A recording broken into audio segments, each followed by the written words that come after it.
अटल जी ने छत्तीसगढ़ की आकांक्षाओं को समझते हुए इस प्रदेश का निर्माण किया था। ये भाजपा है जिसने छत्तीसगढ़ के लोगों के सामर्थ्य को समझा। छत्तीसगढ़ का हाईकोर्ट हमारे बिलासपुर में है। ये काम भाजपा ने किया है। यहां साउथ ईस्ट सेंट्रल रेलवे का मुख्यालय है।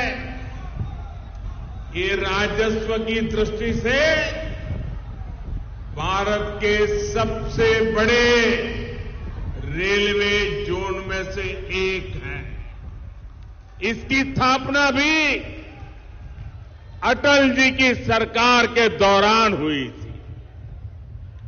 यानी छत्तीसगढ़ के विकास के लिए भाजपा केंद्र में हो या राज्य में पूरी तरह समर्पित रही है।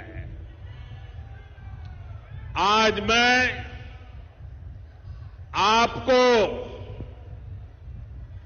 मैं आपको एक गारंटी देने के लिए आया हूं कि आपके हर सपने को साकार करने के लिए मोदी कोई कसर बाकी नहीं छोड़ेगा।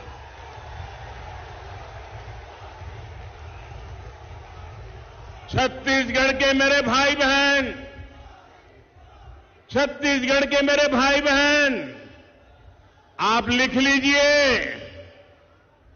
ये मोदी की गारंटी है। आपका सपना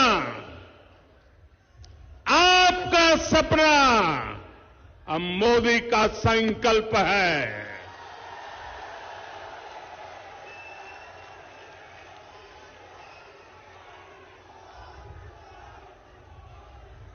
छत्तीसगढ़ के हर परिवार का सपना तभी साकार होगा जब छत्तीसगढ़ में भी भाजपा सरकार होगी।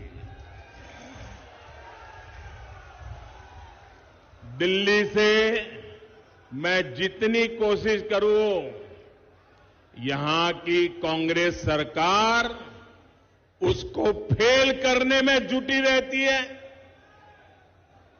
पिछले 5 वर्षों में छत्तीसगढ़ को केंद्र सरकार से हजारों करोड़ रुपया मिला है।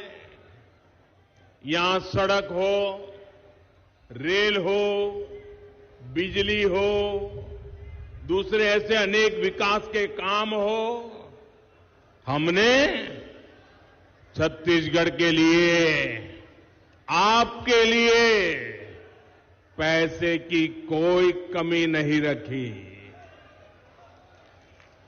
और ये बात मैं कर रहा हूं ऐसा नहीं, यहां के उप मुख्यमंत्री जी ने सार्वजनिक सभा में कही थी। और उप मुख्यमंत्री जी ने सच बोला तो ये पार्टी के नीचे से ऊपर तूफान खड़ा हो गया। उनको फांसी पर लटकाने के खेल खेलने लग गए। सार्वजनिक जीवन में हकीकतों को छिपाया नहीं जा सकता। अगर कांग्रेस के ही नेता, कांग्रेस सरकार के उप मुख्यमंत्री भरी जनसभा में कहते हैं कि दिल्ली कभी अन्याय नहीं करता है, तो फिर हरेक को खुशी होनी चाहिए। लेकिन पूरी कांग्रेस में तूफान मच गया। और भाइयों बहनों, भारत सरकार ने अपनी जिम्मेदारी निभाते हुए, हम कभी ये नहीं कहते हम उपकार करते हैं, छत्तीसगढ़ में हजारों करोड़ रुपए के इंफ्रास्ट्रक्चर प्रोजेक्ट हमने मंजूर किए, पैसे भेजे। कांग्रेस सरकार की वजह से या तो वो रुके हुए हैं या फिर बहुत देरी से चल रहे हैं। हर प्रोजेक्ट में रोक टोक करने वाली कांग्रेस सरकार अगर यहां दोबारा आई तो छत्तीसगढ़ का भला होगा। जरा जोर से बताइए, छत्तीसगढ़ का भला होगा, आपका भला होगा, यहां के युवकों का भला होगा, यहां की माताओं बहनों का भला होगा।